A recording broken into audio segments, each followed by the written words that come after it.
কোৱা পৰিয়াল কেন্দ্ৰিক ৰাজনীতিবিদে অসমক ভাল নাপায়, অসমৰ লগত তেওঁলোকৰ সম্পৰ্ক নাই, জাতিৰ লগত মাটিৰ লগত তেওঁলোকৰ সম্পৰ্ক নাই, সেইকাৰণে তেওঁলোকৰ পৰিয়াল বিদেশী, তেওঁলোকৰ পৰিয়াল ভাৰতীয় নহয়, তেওঁলোকৰ পৰিয়াল অসমীয়া নহয়।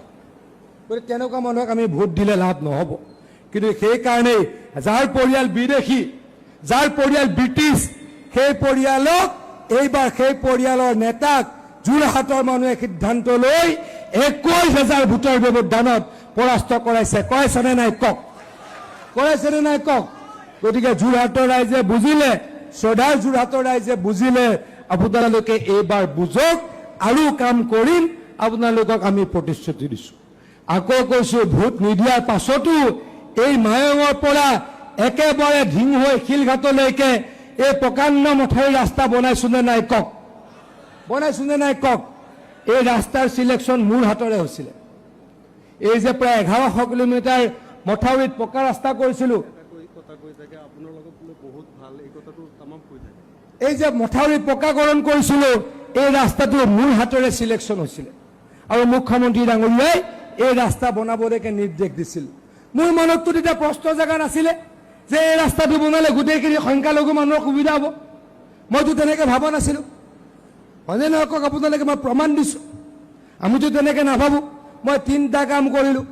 এটা, এই মথাউৰিটো বনালোঁ 15 কিলোমিটাৰ। এটা, এই গৰাখহনীয়াৰ 600 কোটি টকা আনি দিলোঁ। এটা, এই প্ৰকাণ্ড 150 কিলোমিটাৰ ৰাস্তাটো মোৰ হাতেৰে পকা হ'ল। এই 3টা কামটো গোটেইখিনি সংখ্যালঘু ৰাইজৰ বসতি প্ৰধান অঞ্চলত হ'ল। হয়নে নহয় কওক? এটা কাম মই ৰাখি দিলোঁ নেকি আপোনালোকে কওক? আপোনালোক মিয়া, মই অসমীয়া, ৰাখি দিলোঁ নেকি আপোনালোকে কওক? তেনেকৈ ভাবি মই ৰাখি দিলোঁ নেকি কওক? তেনেকুৱা ভাবা নাই। মই ভাবিছিলোঁ এইখন মোৰ জিলা, নগাঁওখন মোৰ জিলা, ইয়াৰ কাৰণে কাম কৰিম, আৰু কাম কৰিম, আপোনালোকক প্ৰতিশ্ৰুতি দিছোঁ। হিমন্ত বিশ্ব শৰ্মা ডাঙৰীয়াই অসমক আগুৱাই লৈ যাবলৈ দিনে ৰাতিয়ে কাম কৰে। আপোনালোকে নাজানে, কেতিয়াবা কওঁ, কোনোবাই ঠাট্টা কৰে, হিমন্ত বিশ্ব শৰ্মা ডাঙৰীয়াই খুব বেছি চাগে 4 ঘণ্টা শুৱে। 4 ঘণ্টা শুই দিনে ৰাতিয়ে অসমৰ কাৰণে কাম কৰে। এই যে খেতিৰ দাম, ধানৰ দাম বঢ়াই দিলে, লাভ আপোনালোকৰ হোৱা নাই নেকি কওক? ধানত যে MSP আনি দিলে, ধানত যে মিনিমাম ছাপৰ্ট প্ৰাইচ আনি দিলে, নিম্নতম সমৰ্থন মূল্য আনি দিলে, এই যে মাকৈত নিম্নতম সমৰ্থন মূল্য আনি দিলে, সংখ্যালঘু ৰাইজৰ লাভ হোৱা নাই নেকি কওক? এই যে